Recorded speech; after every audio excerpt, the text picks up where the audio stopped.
নমস্কাৰ টাইমটোলৈ স্বাগতম জনাই মই অভিলাষ আৰু লৈ আহিছো এটা গুৰুত্বপূৰ্ণ খবৰ ৰাজ্যৰ প্ৰতিগৰাকী দৰিদ্ৰ লোকলৈ ভাল খবৰ দিছে মুখ্যমন্ত্ৰীয়ে প্ৰতিখন গাঁৱত পতা হ'ব গাঁও সভা আৰু গাঁও সভাত নতুনকৈ হিতাধিকাৰী তালিকা প্ৰস্তুত কৰা হ'ব যদিহে আপোনাৰ কেঁচা ঘৰ আছে তেনে লাভ কৰিব আপুনি পকী ঘৰ কেৱল মাত্ৰ আপুনি গাঁও সভাত উপস্থিত থাকক আৰু গাঁও সভাত আপুনি থাকিলেই লাভ কৰিব চৰকাৰী পকী ঘৰ আৰু এই সন্দৰ্ভত মুখ্যমন্ত্ৰীয়ে কি মন্তব্য আগবঢ়াইছে লৈ আহিছো সবিশেষ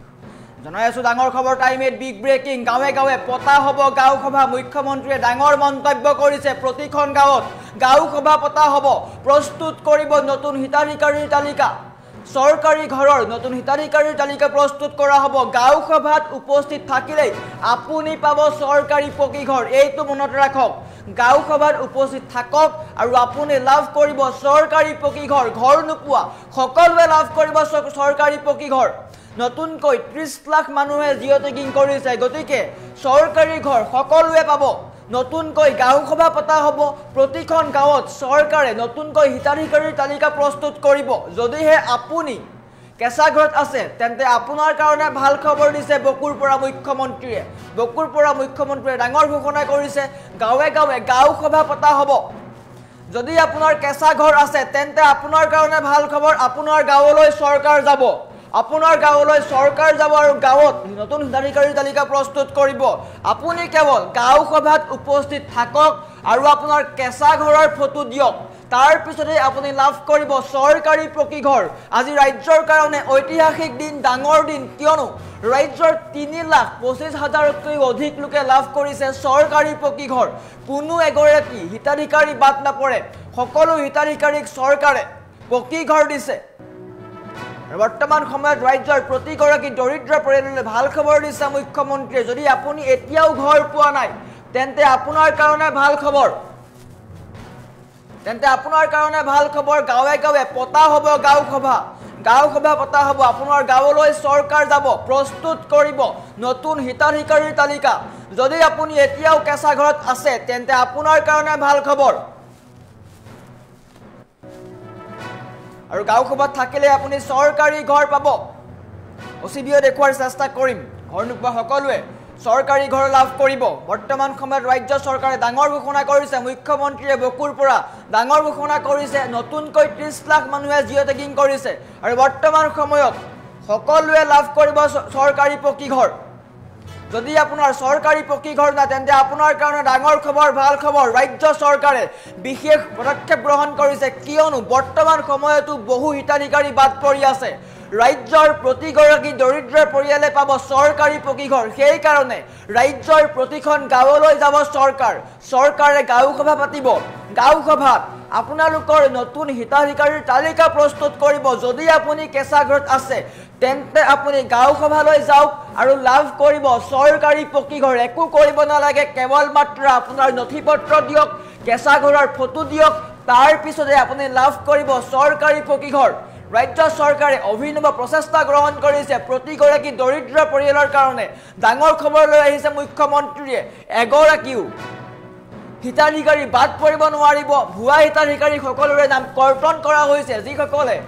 জিঅ' টেগিঙৰ নামত দুৰ্নীতি কৰিছে তেওঁলোকৰ বিৰুদ্ধে কঠোৰ ব্যৱস্থা লোৱা হ'ব সমান্তৰালকৈ এগৰাকীও প্ৰকৃত হিতাধিকাৰী বাদ পৰি নাযায় যদি আপোনাৰ কেঁচা ঘৰ আছে আপুনি এতিয়া আবেদন কৰিব পাৰিব যদি এতিয়া আবেদন নকৰে তেন্তে আপোনাৰ গাঁৱলৈ আপোনাৰ ওচৰলৈ চৰকাৰ যাব আপোনাৰ কথা শুনিব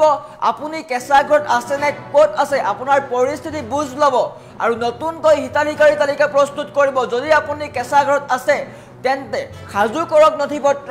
ডকুমেণ্টছ সাজু কৰক আৰু আপোনাৰ কেঁচা ঘৰৰ ফটো মাৰি ৰাখক চৰকাৰ শীঘ্ৰেই যাব আপোনালোকৰ ওচৰলৈ গাঁৱে গাঁৱে গাঁও সভা পতা হ'ব আৰু গাঁও সভাতেই আপোনাক চিনাক্ত কৰা হ'ব তাতে আপুনি চিনাক্ত হ'ব কেঁচা ঘৰত থকা প্ৰতিগৰাকী লোকক চিনাক্ত কৰা হ'ব নতুন হিতাধিকাৰী তালিকা প্ৰস্তুত কৰিব কিয়নো ৰাজ্যৰ প্ৰতিগৰাকী দৰিদ্ৰ পৰিয়ালৰ লোকে পাব চৰকাৰী পকী ঘৰ এগৰাকীও হিতাধিকাৰী বাদ নপৰে গতিকে আপুনিও ইয়াৰ লাভ উঠাওক যদি আপোনাৰ কেঁচা ঘৰ আছে তেন্তে আপুনি গাঁও সভালৈ যাওক আৰু গাঁও সভালৈ গৈ আপুনি নথিপত্ৰ জমা দিয়ক তাৰ পিছতে আপোনাৰ নাম হিতাধিকাৰী তালিকাত অন্তৰ্ভুক্ত কৰা হ'ব আৰু আপুনি লাভ কৰিব চৰকাৰী পকী ঘৰ 1 পৰা 1.5 লাখ পৰ্যন্ত আপুনি লাভ কৰিব আৰু আজি 3 লাখতকৈ অধিক লোকে লাভ কৰিছে চৰকাৰী পকী ঘৰ বকুৰ পৰা মুখ্যমন্ত্ৰীয়ে সকলোকে দিলে চৰকাৰী পকী ঘৰ আৰু তাৰ পৰাই মুখ্যমন্ত্ৰীয়ে স্পষ্টকৈ কৈছে তাৰ পৰা যদি কোনোবা এতিয়াও বাদ পৰি আছে তেন্তে শীঘ্ৰে তেওঁলোককো দিয়া হ'ব চৰকাৰী পকী ঘৰ কোনো ক্ষেত্ৰত কম্প্ৰমাইজ কৰা নহয় সকলো দৰিদ্ৰ পৰিয়ালে লাভ কৰিব চৰকাৰী পকী ঘৰ এই বাতৰিটো আপোনালোকৰ কাৰণে আপোনালোকৰ ওচৰ চুবুৰীয়াৰ কাৰণে যাৰ কেঁচা ঘৰ আছে মুখ্যমন্ত্ৰীয়ে স্পষ্টকৈ কৈছে আপোনালোকৰ ওচৰৰ ঠাইলৈ চৰকাৰ যাব চৰকাৰে তাত গৈ গাঁও সভা পাতিব গাঁও সভাত আপুনি থাকিব লাগিব উপস্থিত আৰু উপস্থিত থকাৰ পিছতে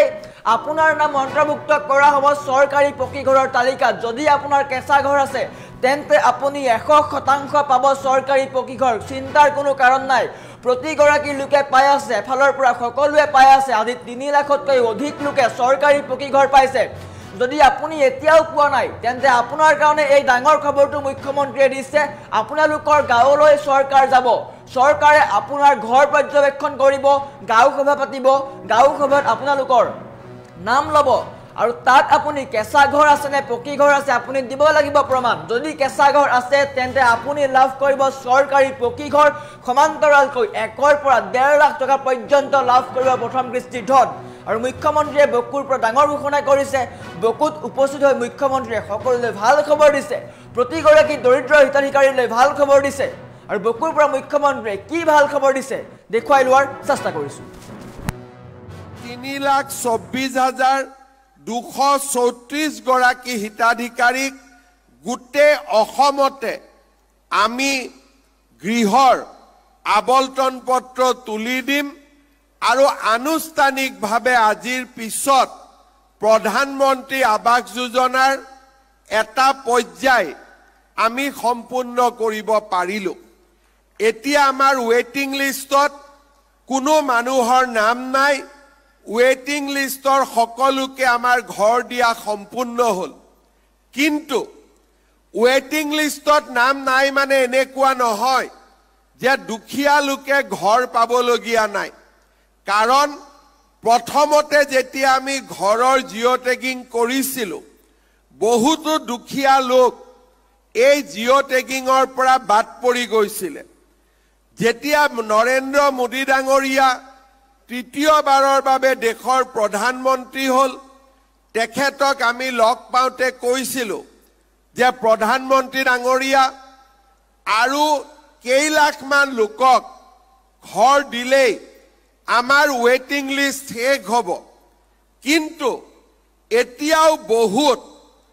গাঁৱৰ মানুহে প্ৰধানমন্ত্ৰী আৱাস যোজনাৰ ঘৰ পোৱা নাই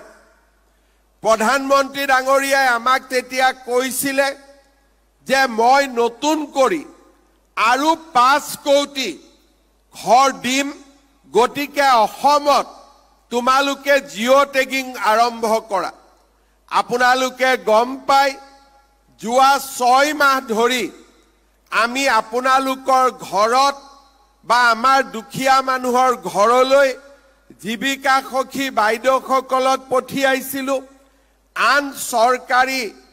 বিষয়াসকলক পঠিয়াইছিলোঁ নিজেও জিঅ' টেগিং যাতে কৰিব পাৰে তাৰ সুবিধা দিছিলোঁ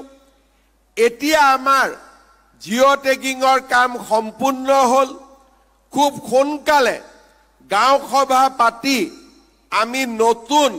হিতাধিকাৰীৰ তালিকা নিৰ্বাচন কৰিম আৰু মই ভাবোঁ যে নতুন জিঅ' টেগিঙৰ পৰাও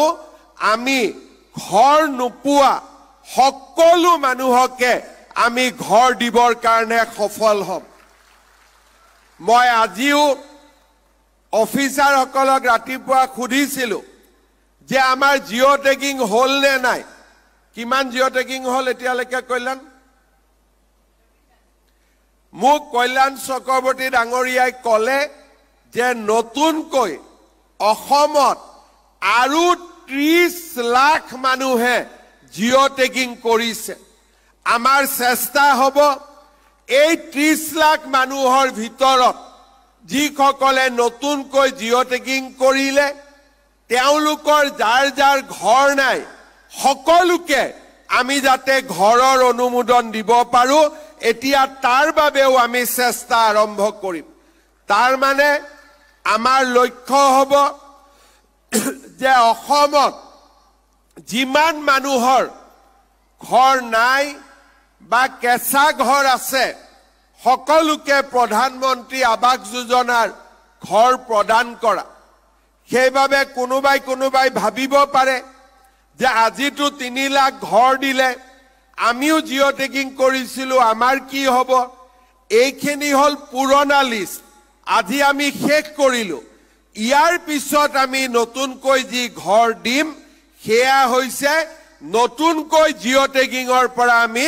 নতুনকৈ ঘৰ দিম সেই প্ৰক্ৰিয়াও এতিয়া আমি আৰম্ভ কৰিম আমি 3,24,234 গৰাকী হিতাধিকাৰীক